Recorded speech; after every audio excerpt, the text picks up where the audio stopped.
Bienvenidos a este espacio de opinión y análisis de la 4TV. Soy Laura Hernández y continúo con esta contribución que he llamado Palabras de Combate. Hoy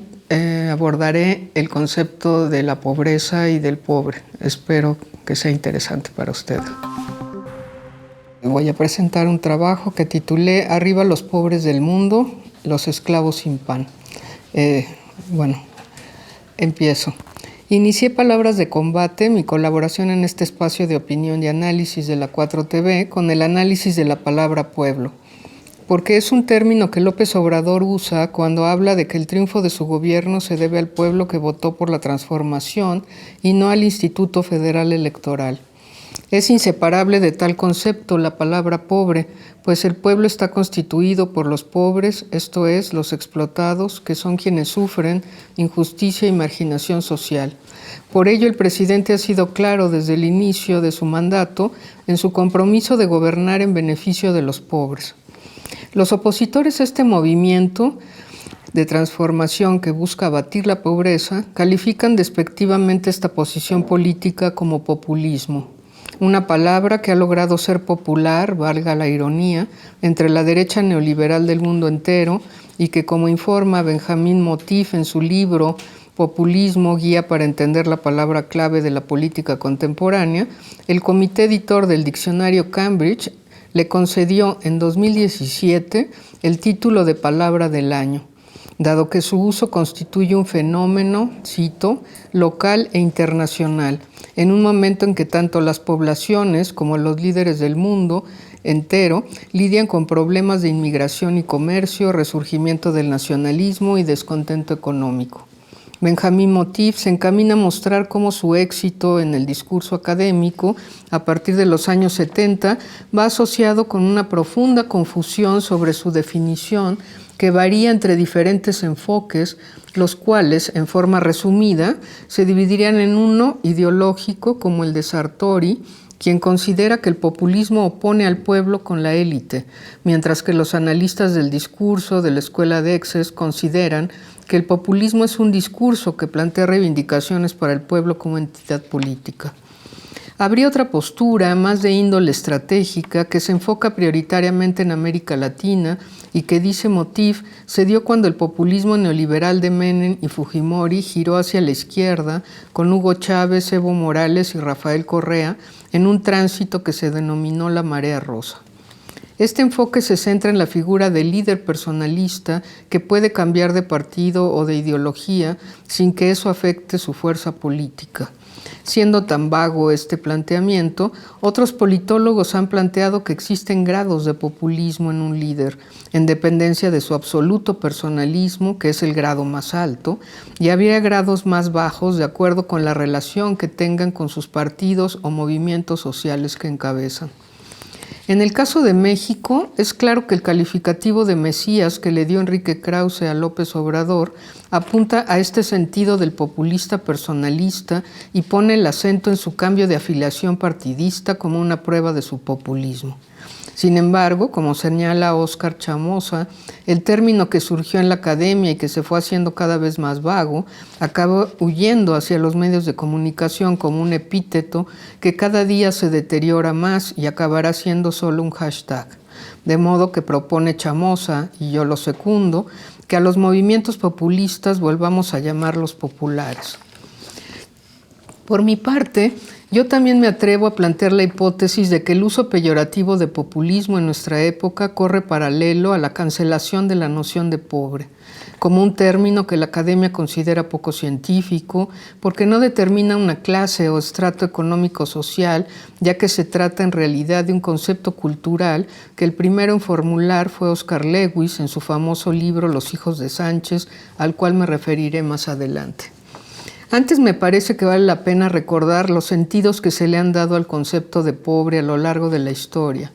Seguiré para esto la exposición que hace de ello Moisés González Navarro en su estudio sobre la pobreza en México, de acuerdo con el cual Santo Tomás de Aquino fue el primero en distinguir entre pobres buenos y malos, siendo los buenos los que aceptan su condición de pobres y los malos los que se rebelan.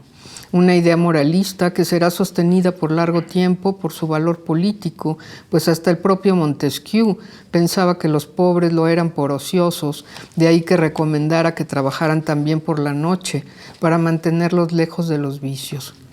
La figura del burgués, nacida en la Revolución Francesa, representa la sustitución de la gracia de Dios por la defensa de los derechos económicos, de modo que la religión ahora solo tendría la utilidad de convencer a los pobres de que no deben rebelarse porque el orden social es lo más importante.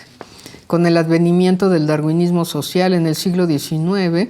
que fue acogido con entusiasmo por los intelectuales porfiristas llamados por el pueblo los científicos, en ironía a su acendrado positivismo, el pobre lo es por una condición natural de inferioridad que lo conducirá a desaparecer por ser menos apto para sobrevivir.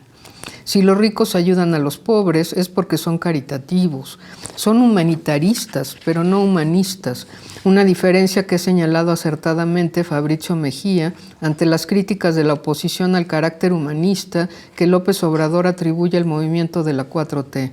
y que tratan tal concepto como idéntico al de la caridad de los humanitaristas, que es solo un sentimiento y no un impulso revolucionario de búsqueda del bienestar humano.